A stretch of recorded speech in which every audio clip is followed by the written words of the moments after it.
So, Holly, first of all, congrats on the new season of Girls Next Level. Thank you. What can you tease about what's to come this season? Well, we love doing this show because every episode of Girls Next Door inspires some kind of topic we really want to talk about, whether it's body image issues or interpersonal dynamics between females. We also have some guests coming up who I can't reveal, but I think people will be really surprised that they're even doing our show. So I'm excited about it. That was one thing I was going to ask. If you could pick a dream guest of anyone, who would be your dream guest to be on Girls Next Level? We always pick guests that are really specific to the world we're talking about. I think if I could pick anybody, I think the listeners would love to hear from Pamela Anderson, because I think when she was a playmate in the 90s, it was so different from when we were there, and she's had so many fun career moments that I'd love to ask her about. And since launching the podcast, has anyone reached out to you from your past, or maybe people who lived in the mansion that surprised you at all? Yeah, I mean, I wrote a book about my life at the mansion back in 2015, and I kind of assumed everybody would hate me for it, so I just didn't talk to a lot of people.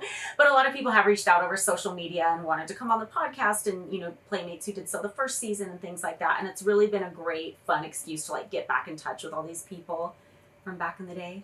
And obviously, fans love your dynamic with Bridget. Mm-hmm. What's your favorite thing about working with her on this? I think it's so much fun just to like catch up on the good times. Because we talk about a lot of traumatic stuff too, but this podcast has allowed me to really reclaim the good times as well and recognize that those were a thing too. So it's a lot of fun just to catch up, and we just die laughing every single episode because we remind each other of these funny things that we forgot about. And can you share with fans where your relationship with Kendra stands these days? I haven't spoken to her in a long time. We always say we'd love to have her on the podcast if she wanted to, but I also completely respect the fact that she doesn't want to talk about it. I think if people are moving in a different direction in their life and kind of want to leave the past behind, they should totally be allowed to do that. And obviously there were so many fun things that you and the girls did while you were on Girls Next Door. Like you went to the Madonna Inn, you went to Vegas together, you had so many fun memories. What were some of your personal favorite memories from being on Girls Next Door? I think it was like being able to travel when it was just the girls. That was always really fun. Like you mentioned the Madonna Inn, and that was one of my favorite memories. And I've gone back to the Madonna Inn regularly since then. So it's become like a little staple in my life.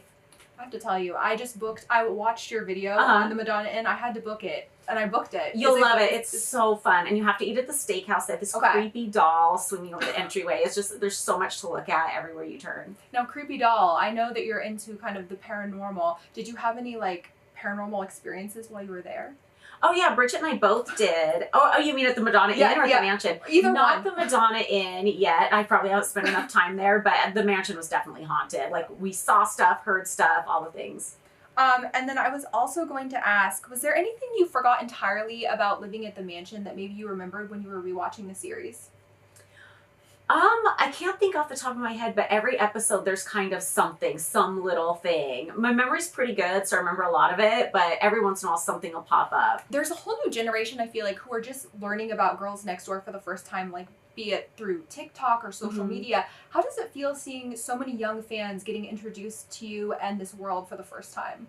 I love seeing younger people who are interested in it. I think the show is so much more fascinating now because not only is it this like crazy, colorful, kind of fun thing to look at like it was back then, but you also know that there's a backstory behind it too, and that you're not seeing the whole thing, so you can kind of watch it at these different levels, I feel like. I don't know if you've seen, but the Y2K aesthetic has totally come back. It's back in style. What do you think about how that's had this resurgence on social media? I love being on TikTok and just seeing how younger people are so interested in so many different eras, and they love the aesthetics of different eras, because I was always like that. I always liked, you know, looking back and picking different aesthetics and cosplay and stuff like that, so I love seeing it. And I know in the 2000s specifically, there were a lot of pressures, I feel like, with beauty standards and the media and like how people are viewed. Do you think things have changed for the better since then? Yeah, I definitely think things have changed for the better. Obviously, things aren't perfect, but there's a lot more open discussion about everything, particularly body image, and I think that's really healthy. And we also talked a lot about your podcast, but you were on another podcast, Trisha Paytas. What was that experience like? Because fans were loving your episode. Oh, it's so fun. I love Trisha. She's my favorite on TikTok. Every day it's a new look, a new cosplay for her, and we just had so much fun together catching up. But one thing I regret from that day is we didn't take a picture with her golf cart, because she got a golf cart made like I had in one of the episodes of Girls Next Door. They had for my birthday. One. Yeah, and I'm like, I left. I'm like, we didn't take a picture with your golf cart. That would have been iconic. I know, that would have been the thing to do, right? Have you seen her Egyptian iconic King TikTok? Tut. Yes. Yes. No, I'm obsessed with it. Oh my god, I love it. Now you're such a force when it comes to pop culture. Not only do you have a podcast, you were on an iconic reality show, you've written books, you had a Vegas residency. Is there anything that you would want to do that you haven't done yet?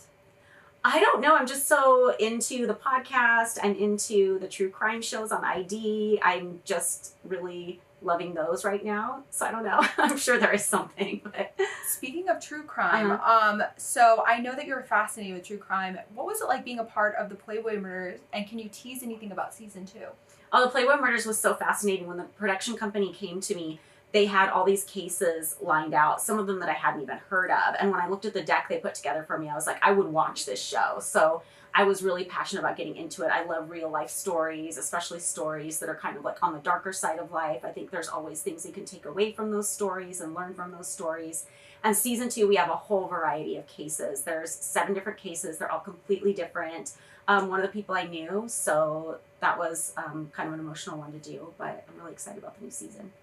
Now, I know that you said you're really focused on the podcast, and obviously we love that, but fans, I mean, I'll just say it, I would love if you came out with another reality show with Bridget. Would that be something you'd ever be interested in? I don't know. The concept would have to be something new, but I don't know. I'm kind of scared to do it because after doing a reality show so long and kind of handing the edit over to somebody else's hands and they kind of make you look a certain way, I feel like now I'm so entrenched in like talking about what the behind the scenes and the real thing is that I couldn't do that again in a way. But I don't know. Maybe somebody came up with an interesting idea. Maybe you need to be the executive producer. Yeah, I mean, that would have to Yeah. Totally.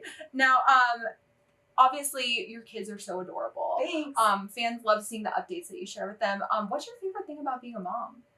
Just building the memories day by day. I mean, my kids are so precious and everybody says this, it's so cliche, but it does go by so fast. So I try to make every day, along with like getting the homework done and the bedtimes on time and all that responsibility stuff, I just try to focus on like building the best memories I can for them at every age. And what do you think has surprised you the most about being a mom? I think just learning who your kids are as people. I think when I was younger, I assumed that my kids would like be exactly like me and I'd be able to understand them totally. But of course they're not. They're completely different human beings and you learn who they are every day and their personalities come out more and more. So that's been really interesting and fun and rewarding. Earlier I'd mentioned that you're an author. I've read the books. Thanks. I was obsessed. I heard Crystal's also writing a book. Yeah. Has she reached out to you?